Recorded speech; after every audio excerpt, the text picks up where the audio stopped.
So we did have a patient that actually the vet was scratching its head about. Oh boy, this is bad. This is really, really bad. Hi guys, I'm Sam. I'm a dog and cat nutritionist and proud owner of a chain of independent pet shops. And today we have an absolute banger for you. Royal Canin seems to be contradicting everyone else within the pet industry, and they keep citing science that is pretty baseless, and they come up with statements that are diametrically opposed to what the actual ethos is, and I'm going to show you that in the next few minutes. Now, Royal Canin are very renowned for being experts in nutrition, and they put out a lot of content with their scientific claims, and a lot of people hold them quite on a high regard, to a high standard. So it's interesting when someone starts making claims that aren't really backed by science whatsoever. Let's listen here. So we did have a patient that actually the vet was scratching its head about.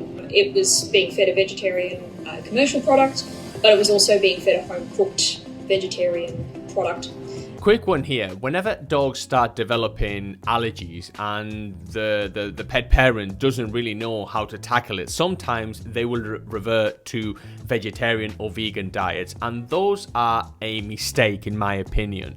Let me tell you why. A lot of these vegan or vegetarian diets are very high in carbohydrates, and carbohydrates tend to be very poor in terms of protein and protein quality and absorbability of protein. Let me give you an example. If I give you 100 grams of quail or mackerel or chicken or sardines, you are going to be able to absorb the protein and to get more protein for your gram of meat than if you consume 100 grams of lentils, 100 grams of peas, or 100 grams of rice. And protein is arguably the most important and expensive macronutrient. And obviously, a lot of these rice, potatoes, and soya protein tend to be quite low in leucine compared to animal proteins. This is why we always say to people that you want to be paying for meat in the supermarket, in the restaurant, and in pet food. You want to be paying for as much meat as possible. Now, the problem with making your own dog food is that you probably have no idea on how to do it. We always try to tell people, hey, if you want to make your own dog food, you have to do it a certain way. And by you learning about nutrition, then you can present your dog with something which is a little bit better, and just throw in a few vegetarian options and then off you go. And it was sort of fainting, it was turning blue, it had a really strange heart murmur that we couldn't sort of figure out why it had this problem.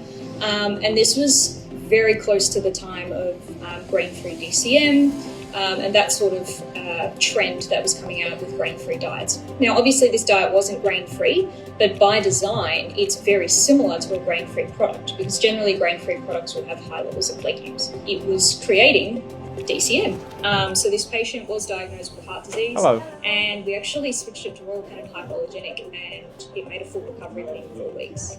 But what she is suggesting here is that grain-free diets and legumes, those legumes were causing DCM. These claims are completely baseless, and so I want you to really pay attention to this. Now, what is DCM? Let's give a little bit of a recap. So DCM, dilated cardiomyopathy, is a disease of the heart where the heart chambers get enlarged, become enlarged, dilated, as we might say, and one or more valves might leak. Now, certain dog breeds like Golden Retrievers, Irish Wolfhounds, Doberman, Newfoundlands, they seem to be a little bit more prone to getting DCM than other breeds because of their genetic or certain genetic predispositions. It's not only big breeds, some American Cocker Spaniels also seem to be affected. Now, legumes here were the target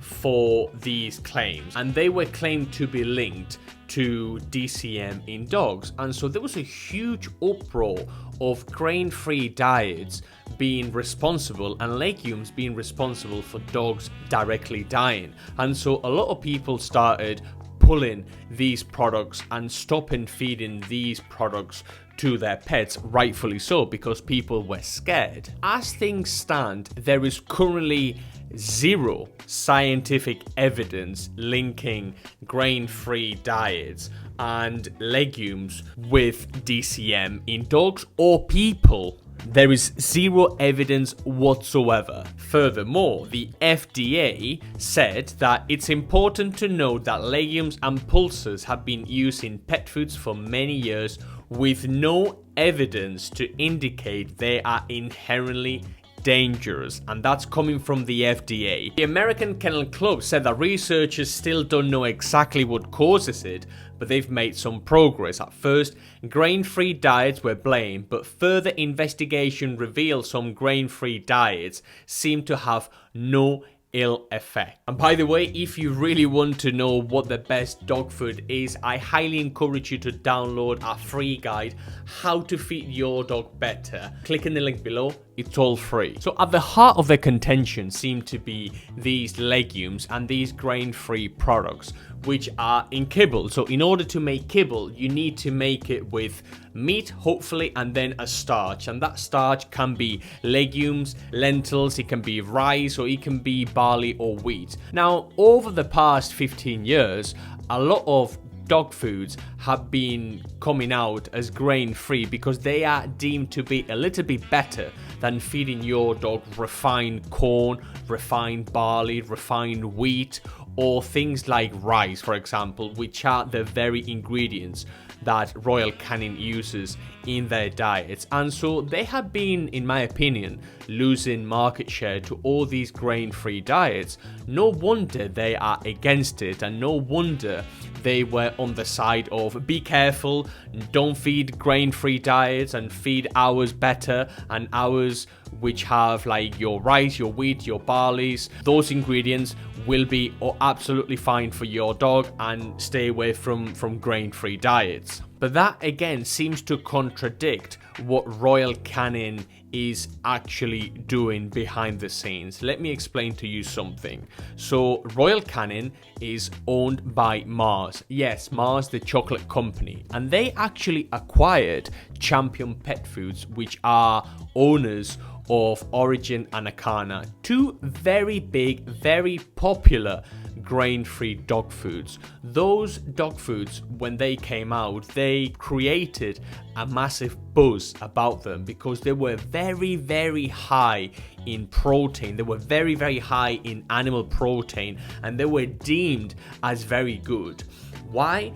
They included fresh chicken, fresh turkey, fresh venison, fresh bison, fresh pilchard, fresh ingredients, fresh natural ingredients, gently dehydrated, and the only starches they used were, yes, grain-free things, some peas, some legumes, and maybe some fruit or veg. And they created such a good product that, in our opinion, they started taking market share from Royal Canin. And guess what? Mars, because they're so big, they acquired Champion Pet Foods. And they didn't acquire Champion Pet Foods because they were a rubbish food and they were a rubbish product. They bought it because they saw it as a threat. So you might as well buy the threat and benefit from it than anything else. So this nurse here seems to be contradicting Mars's stance on the whole grain-free thing in two ways. There is no link, zero, between legumes and dilated cardiomyopathy in dogs. And second, they seem to be contradicting what their parent company, Mars Incorporated, is currently doing with their portfolio. Not only that, but they actually funded another study. Over the course of 20 weeks, the median time for dogs on a grain-free diet to develop DCM has been established at 4 years. The researchers found that Siberian Huskies fed diets containing up to 45 whole pulse ingredients, which is a lot and we would not recommend it, and no grains showed no indications of DCM-like heart issues over the course of the 20-week study period. So this is the company that actually was acquired by Royal Canin's parent company, Mars. Now, do not get me wrong, I do not want this lady sacked, I do not want this lady reprimanded, I wish nothing but the best. What I don't think is right is for you to put yourself at the heart of scientific research and scientific development and scientific this and scientific that, and then make claims that bear absolutely no resemblance to reality and that are completely baseless. And this is not the first time we have seen Royal Canin contradicting science and contradicting themselves, and it's a little bit weird for such a big company to be still making these sorts of claims when their actual parent company is buying up grain-free, very good quality dog foods. That makes absolutely no sense. So I would highly encourage you not to be scared whenever people talk about grain-free or different diets for dogs. If your dog has an allergy, I would not recommend Royal Canin. I don't like those ingredients. Those ingredients are quite vague. Those ingredients are very, very high in carbohydrates. Those diets are very, very high in carbohydrates. They will provide very little nutritional value. I highly encourage you to read the ingredients on the back of everything you give your dog instead of trusting hypoallergenic, analergenic, grain-free, no grain-free. Grain-free, no grain-free, it doesn't really matter. Is the food good or is it not good?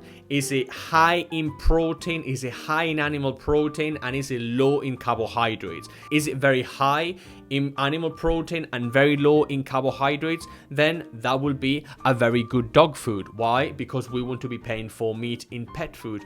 We don't want to be paying for wheat, for barley, or for peas or legumes. We want to be paying for meat. But anyway, what do you make from this?